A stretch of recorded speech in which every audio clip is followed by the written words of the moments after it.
से पहले और टाइम के बाद करने का कोई वैल्यू नहीं है। आपको at any given point of time जो कस्टमर को चाहिए आपको वो देना है उसको। ठीक है, आप फूड डिलीवरी तब कर रहे हो जब किसी के पास स्मार्टफोन ही नहीं है, कोई वैल्यू नहीं है। ठीक है, जब स्मार्टफोन आ गया तब आपने फूड डिलीवरी का बिजनेस शुरू किया, तब सही है। आप QR कोड तब लगा रहे हो जब UPI नहीं है, बहुत कम वैल्यू है। UPI आने के बाद QR कोड लगाया, उसकी अलग वैल्यू है। सो हर चीज़ की टाइमिंग बहुत ज़रूरी है। एंड मेरे लिए फंडामेंटली दो चीज़ें काउंट करती हैं, कस्टमर के लिए वैल्यू है या नहीं, और टाइमिंग सही है या नहीं है जो आपका प्रोडक्ट है। तो दो फंडामेंटल ये हैं, टाइमिंग एंड कस्टमर वैल्यू।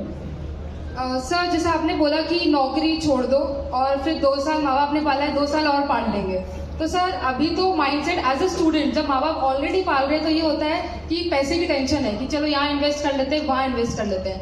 तो लाइक नाउ प्रेजेंट सिनेरियो, बच्चों का काफी क्रेज है investing stocks and crypto, about that. So my next question will be related to Gen Z, like personal finance for Gen जी।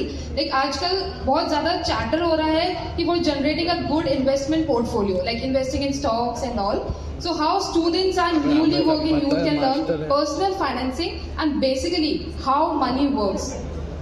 10% नहीं समझा नहीं यार, इतनी इंग्लिश आती है मेरे को।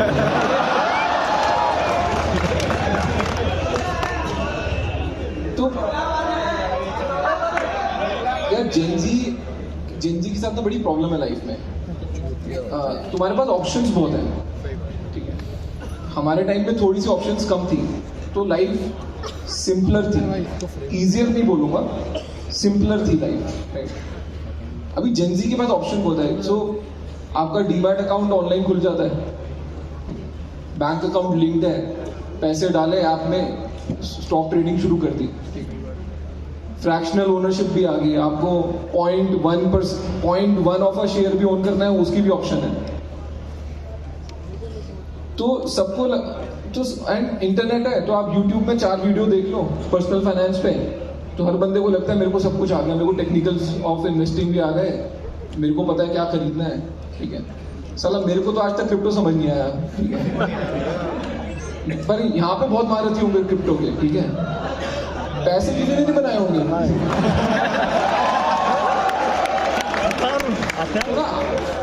अनफॉर्चुनेटली आज की डेट में फैड बहुत है, तो हर एक बंदे को लगता है कुछ करना ना पड़े और ओवरनाइट में अरबपति हो जाऊं। एंड वो कभी होएगा ही नहीं ना। मतलब अगर सब लोग एक ही एसेट क्लास में पैसे डाल रहे हो तो उसमें रिटर्न निकल ही नहीं सकता, हो जाएगा ना। आप बात समझो, US में बाय डिफॉल्ट लोगों का पैसा बैंक में ही पड़ा होता है, तो बैंक 0% इंटरेस्ट देता है। तो अगर मतलब मिलियंस बिलियंस ऑफ पीपल एक ही चीज करेंगे, उसमें रिटर्न तो 10 towards 0 ही करेगा। मेमोरी ज्यादा खाता है, बट ठीक है, सबको मतलब खुद के पैसे जब डूबते हैं ना तभी समझ आती है। तो देयर इज नो शॉर्टकट कि यार मैं स्मार्ट हूँ, मैं जेनजी हूँ। एंड जेनजी को भी लगता है मेरा बाप बेवकूफ है, ठीक है, मैं ही स्मार्ट हूँ। ऐसा कुछ नहीं है यार, उन्होंने दुनिया ज्यादा देखी है, तुमने कम देखी है, तुमने साइकिल्स भी कम देखी है थोड़ी उनसे। And business is always about cycles, so you have to figure out cycle में कहाँ है। 2021 में सबको इन्वेस्टमेंट करनी थी, 2023 में किसी को इन्वेस्टमेंट नहीं करनी, ठीक है, जो कि सबसे बड़ी बेवकूफी है। आज की डेट में you should be investing if you want to come out saying कि मेरे को पैसे बनाने हैं 2025-26 में, तो आज की डेट में पैसे डालने पड़ेंगे, राइट।